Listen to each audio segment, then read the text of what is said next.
9 গোলের থ্রিল, এর মধ্যে 3টি আবার শেষ 10 মিনিটে। এমনই এক শ্বাসরুদ্ধকর ম্যাচ উপহার দিয়েছে ইউরোপ অঞ্চলের বিশ্বকাপ বাছাই। সান্দ্রো তোনালির অতিরিক্ত সময়ের গোলে ম্যাচটা কোনো রকমে 5-4 গোলে জিতে প্লে অফ জোনে জায়গা করেছে ইতালি। 9 গোলের এই ম্যাচে 7টিই করেছে ইতালি। তারপরও ম্যাচটা তীব্র প্রতিদ্বন্দ্বিতাপূর্ণ হয়েছে আজ্জুরিদের আত্মঘাতী গোলের বদৌলতে, যার শুরু করেন ম্যানুয়েল লোকাতেল্লি 16 মিনিটে। সেই গোলের শোধ দিতে ইতালির লেগে যায় বেশ লম্বা সময়। বিরতিতে যাওয়ার আগ মুহূর্তে ময়েসে কিনের গোলে সমতায় ফিরে বিরতিতে যায় দুদল।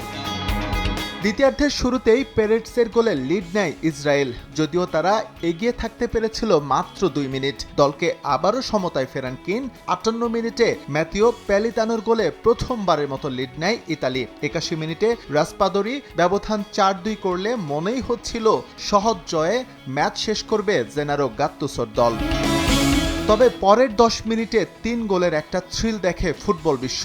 87 মিনিটে আবারও আত্মঘাতী গোল করে ইতালি। এবার ইসরায়েলকে সুবিধা করে দেন বাস্তোনি।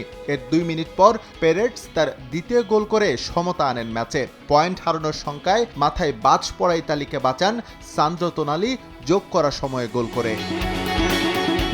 ম্যাচ জিতলেও এখনও বিশ্বকাপের পথ বেশ কঠিন 4 বারের চ্যাম্পিয়নদের। আই গ্রুপ থেকে 9 পয়েন্ট নিয়ে তারা আছে টেবিলের 2 নম্বরে। সমান ম্যাচে 12 পয়েন্ট নিয়ে গ্রুপ লিডার নরওয়ে। শেষ পর্যন্ত এই জায়গা ধরে রাখতে পারলেও বিশ্বকাপের টিকিটের জন্য খেলতে হবে প্লে অফ।